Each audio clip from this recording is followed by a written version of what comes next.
अस्सलाम वालेकुम, जय हिंद। मैंने 2 रोज से मैं एक वीडियो देख रहा हूं कोल्हापुर विशालगढ़ की, महाराष्ट्र की दरगाह के ऊपर चढ़ करके जिस तरीके से कुछ हिंदू समाज के लोग जो देश में नफरत फैलाने का काम करते हैं वो चढ़ करके उसको शहीद कर रहे हैं, उसको तोड़ रहे हैं।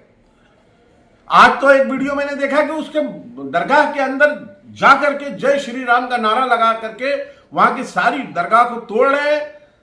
वहां पर नमाज भी होती है और कुरान शरीफ को जला रहे हैं। ये क्या हो रहा है? कहां है वो सेकुलर लीडरान? कौन पूछेगा उनको कि महाराष्ट्र में क्या हो रहा है? अभी 2 महीना पहले तमाम बड़े बड़े सेकुलर लीडर सामने आकर के मुसलमानों वोट दो, मुसलमानों वोट दो। लो, आ गया नतीजा मुसलमानों वोट देने का। कहां है कांग्रेस के लीडर? कहां है वो सेकुलर सब लीडर, एनसीपी के लीडर? कहां है वो सारी सेकुलर पार्टियों के लीडर? कहां है?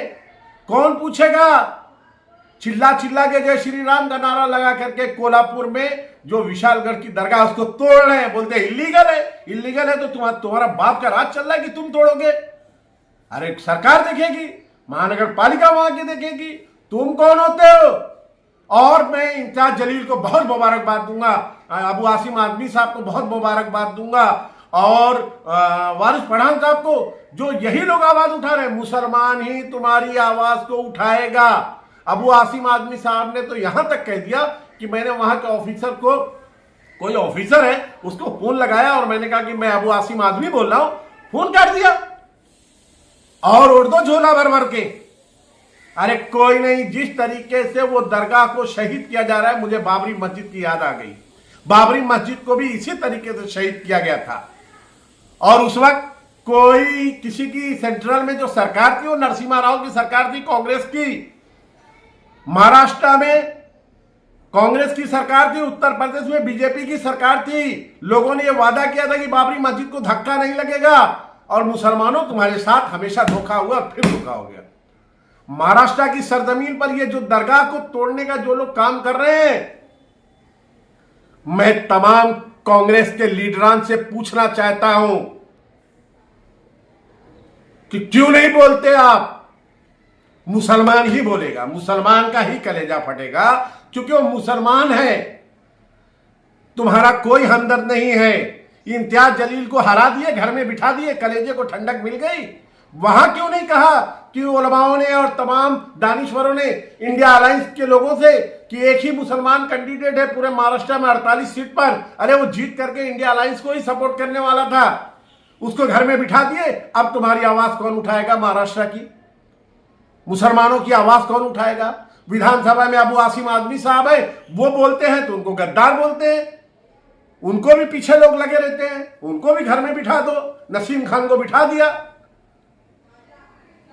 अरे शर्म करो, ऐसी सरकार पर शर्म आती है। अरे कहां से एक्चुअली तुम उनसे उम्मीद भी क्यों रखते हो?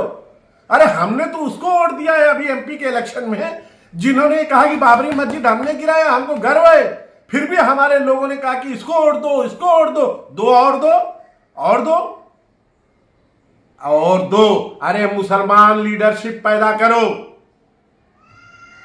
मुस्लिम लीडरशिप पैदा करो, अपना लीडर चुनो तो तुम्हारी आवाज उठाएगा। और जिस दिन मुसलमान लीडरशिप स्ट्रांग हो गई, किसी की मां ने दूध नहीं पिलाया किस तरीके से दरगाहों पे जाकर के या मस्जिदों के ऊपर चढ़ करके हरे झंडे को निकाल करके भगवा झंडा लहरा करके वहां उसको शहीद करें, उस कुरान शरीफ को जलाने की कोशिश कर रहे हैं। ये कोई बात हुई? सरकार से अपील करता हूं, हाथ जोड़ करके उलमाओं से अपील करता हूं, मत पढ़ो सियासत के चक्कर में। ये सिर्फ तुम्हारा वोट लेंगे, तुम्हारा इस्तेमाल करेंगे, और जब तुम्हारी जरूरत पड़ेगी तुमको ऐसे ही उठा करके फेंक देंगे। तुम्हारी कोई सुनवाई नहीं है।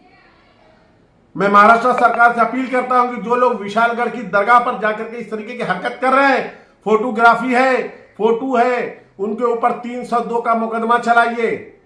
और अगर यही कानून पूरे हिंदुस्तान में बना दोगे कि किसी की दरगाह पर, किसी की मस्जिद पर, किसी की मंदिर पर कोई भी जाकर के इस तरीके की हरकत तोड़ने की, गिराने की, उनके धार्मिक किताबों को जलाने की कोशिश करेगा तो उनके पास सख्त कार्रवाई होगी। देखो, किसी की मां ने दूध नहीं पिलाया, कोई उस पर चढ़ जाए, लेकिन इसमें तो आपका शय है। क्या करोगे? उद्धव साहब ने कहा कि बाबरी मस्जिद हमने गिराया, फिर भी हमने वोट दे दिया। यही होने वाला है तुम्हारे साथ। सरकार से मेरी अपील है कि उन लोगों पर केस करो, केस बनाओ, ऐसी सख्त सजा दो कि किसी की हिम्मत नहीं पड़े। और वहां पर जो कोल्हापुर में जो विशालगढ़ की दरगाह के पास मुसलमान आबादी है, उनके घरों में घुस घुस करके मारा जा रहा है, उस पर रोक लगाई जाए, उस पर शिकंजा कसा जाए। नहीं तो महाराष्ट्र के हालात बस से बदतर हो जाएंगे। और याद रखना, गरीब और मजलूम और कमजोर वो सिर्फ अल्लाह से जुड़ा हुआ होता है। अगर उसकी हार लग गई ना, तो तुम्हारा क्या असर होगा तुम सोच भी नहीं सकते। अपनी औकात भूल जाओगे।